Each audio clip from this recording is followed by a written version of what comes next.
Auzu billahi minash shaitanir rajim. Bismillahir Rahmanir Rahim. Assalamu alaikum, dear friends, brothers, sisters, children all around the world. I would like to today discuss on the topic of Ramadan, the last 10 days of Ramadan.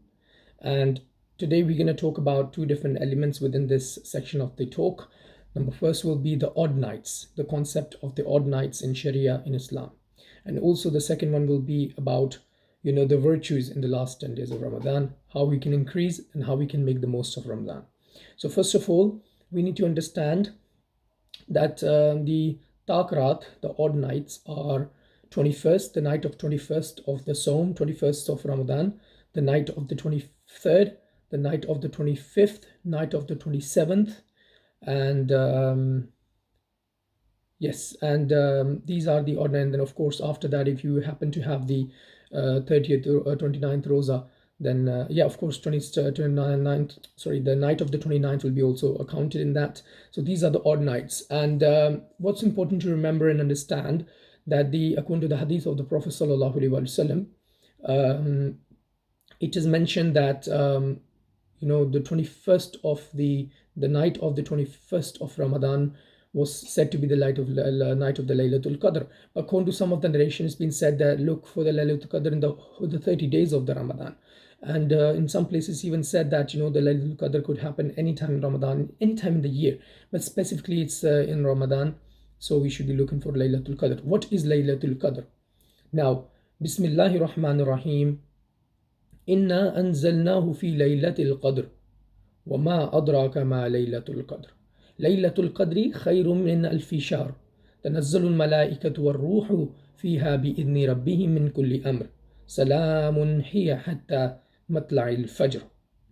Allah subhanahu wa ta'ala says in Quran, بعد بسم الله الرحمن الرحيم, إنا أنزلنا, إنا, we have, أنزلنا, we have sent upon you, it has come upon you from us, إنا أنزلناه في Laylatul Qadr, in the night of Qadr.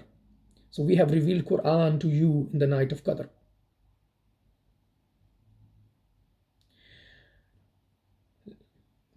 وَمَا أَدْرَاكَ مَا لَيْلَةُ الْقَدْرِ. Would you ask or would you know that what is Laylatul Qadr? Do you have knowledge what is Laylatul Qadr? Do you have any understanding of what Laylatul Qadr is? Laylatul Qadri khayrun min alfi shahr.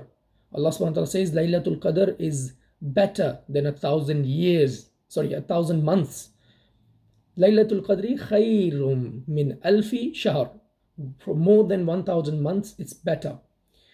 And then the ulama say this is about the 1,000 years of either the prayers or the the thawab, the ajr of the virtues. So it's not normal months. It's like 1,000 months of accepted prayers, or of you praying, or maybe you have the opportunity of Ramzan, etc. So, Wallahu alam, the rest, but Allah SWT says it's a very powerful night. Laylatul Qadri khayru min alfi shahr. Tanazzalul malaikatu. In this, the malaika, the angels are descended. Wa ruhu, and some ulamas have said it's Ruhul Amin, which is Jibreel, but to some of the understanding it says that ruh means the souls, but we are not aware of that knowledge, so we're not going to comment on this. We don't know how the arwah, how the ruh come, but this is not about the souls like in that sense of human mindset. I have a different understanding and opinion on this matter, which I'll discuss at the end of this topic. So تنزل الملائكة والروح فيها بإذن ربهم من كل أمر. بإذن ربهم فيها. In this night, the Ruhul Amin or / the souls and Malaika, the Frishte, the angels are descended. They come down, they descend down to the earth with fiha, in this, with bi'idhni Rabbi, with the permission of the Lord, they come down. تنزل الملائكة والروح فيها بإذن ربي من كل أمر. من كل أمر. سلام هي حتى مطلع الفجر. Salamti hai, it is peaceful, and peace be on this night. Hiya hatta, until this night, until matla il fajr, until the tulu of the fajr, which is the starting of the dawn time. So we need to understand this is a very powerful night, Allah subhanahu wa ta'ala says, and it has a power. Only one night has a power of 1,000 months. And in this, Allah subhanahu wa ta'ala sends the angels and the souls. Um, it is powerful night. Now let's not go too much deep down into the concept of soul. What the reason why I don't like to comment on this topic of the soul is because Allah subhanahu wa ta'ala says in the Quran, one part of the Quran, يَسْأَلُونَكَ عَنِ الرُّوحِ قُلِ الرُّوحُ مِنْ أَمْرِ رَبِّهِ. So they come, the Yahudis and the Kuffar, they come, they ask you, O the Prophet sallallahu alaihi wasallam, what is the matter of soul? What is the soul? You say it is nothing but the command of Allah. It is the command of Allah. قُلِ الرُّوحُ مِنْ أَمْرِ رَبِّهِ. It is a command of Allah, of the Almighty. So what is a command? Do we understand? Can we actually see that command? No. It is not able, it is not for the human brain to adjust and absorb. Some of the ulama, they say with the understanding that this word ruh has been used, ruh amin. I, with due respect, do not agree with this analogy or analysis. I agree that this is actually talking about the malaika and then the ruh. Because if ruh amin, Jibril amin name was taken, it would be Jibril either. Or it would be taken in a sense of a malaika. Within malaika, it will be included Jibril as salam. And then this ruh means that actual souls of humans. So now, how do they descend? That is a matter now. You can't say that they come to your houses, they see you. No. That is not explained. That is not explained from the Sunnah, from the Hadith. We need to differentiate between the actual knowledge and the made-up knowledge. So we can't also disagree with Quran if it doesn't fit our knowledge, because Quran is Quran. We can't do our own translation. Otherwise, we'll be amongst those people, may Allah forgive us, who will be deviated because they like to translate the way they like, mutashabihat. And Allah subhanahu says, those who have the disease in their heart. What is the disease? It could also be that it's not making sense according to your aqidah, according to your own firqa, and then you're trying to change it. I don't do that. I'm a Muslim, alhamdulillah. So what happens now? What do? Imam Ibn Kathir rahimahullah, may Allah have great mercy upon his soul, that he also did a tafsir, and his tafsir was beautiful about this ruh. And he says about this ruh that this is like a ruh in the Jannah. You know, when a person is martyred, where are they kept? They are kept in the Jannah.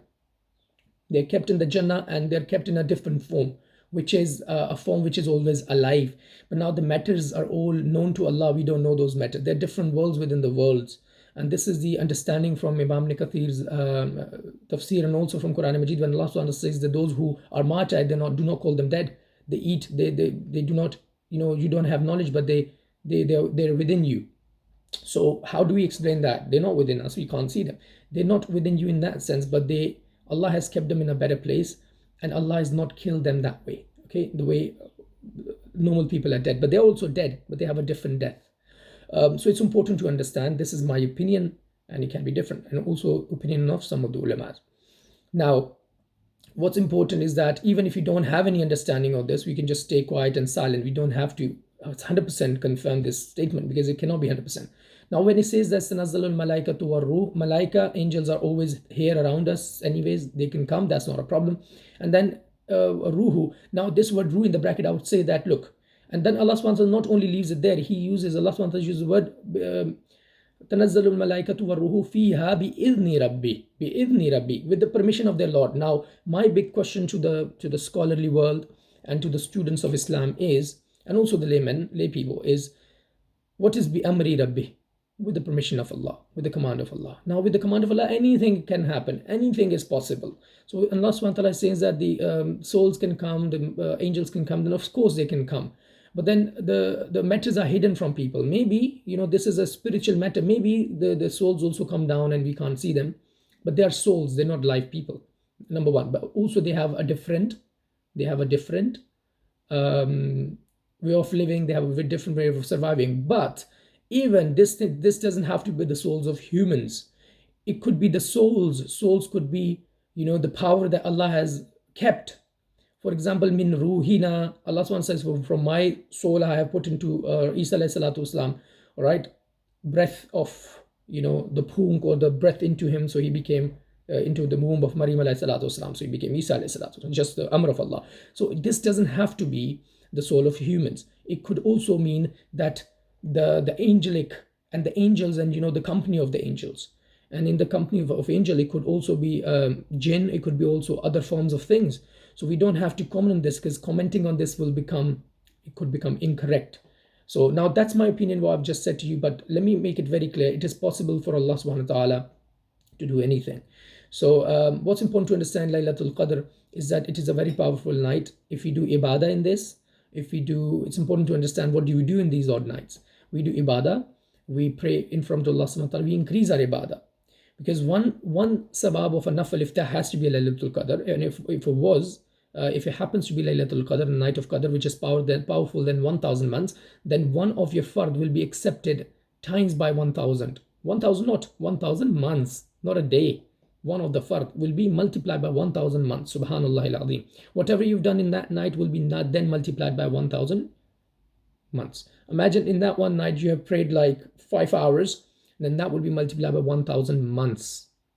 All right, not 1,000 days, not 1,000 times, 1,000 months. Subhanallah al-Azim is better than. That's if you even had to stand 1,000 months.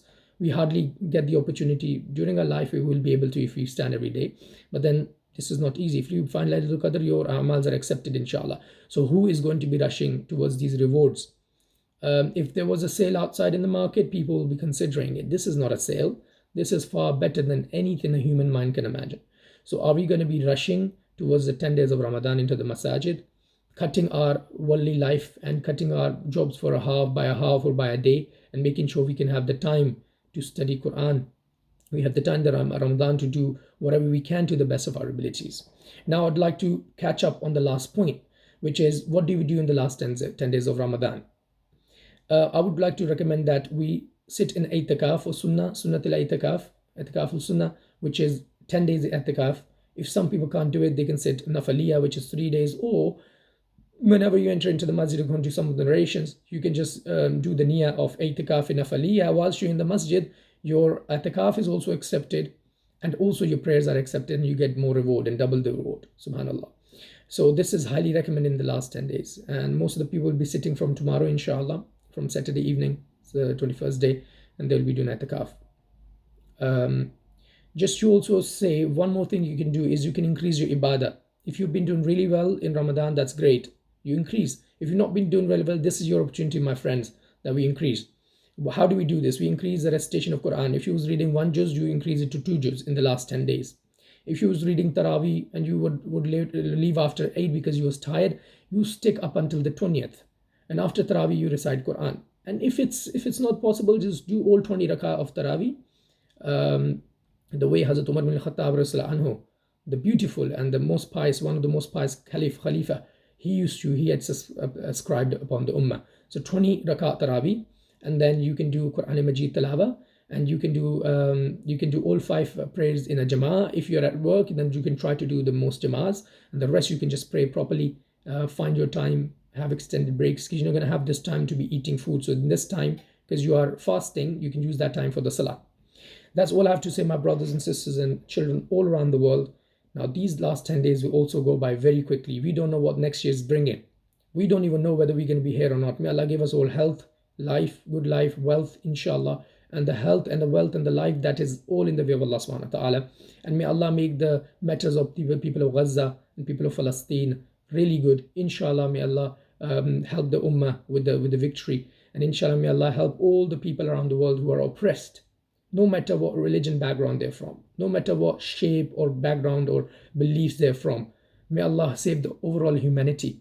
And may Allah save the Muslimin against the Zalim. May Allah send the Musa upon Fir'aun. May Allah subhanahu wa ta'ala make it easier for the Ummah to implement the Sunnah of the Prophet sallallahu alaihi wasallam in their own daily lives. But also, may Allah make the Ummah work harder to achieve the goals that have been set by Allah subhanahu wa ta'ala. May Allah raise this Ummah above every other Ummah, and make us the Muslims the flag barriers and flag carriers of the world. Wa akhiru da'wana anil hamdulillahi rabbil alamin. Wassalamu alaikum wa rahmatullahi wa barakatuh.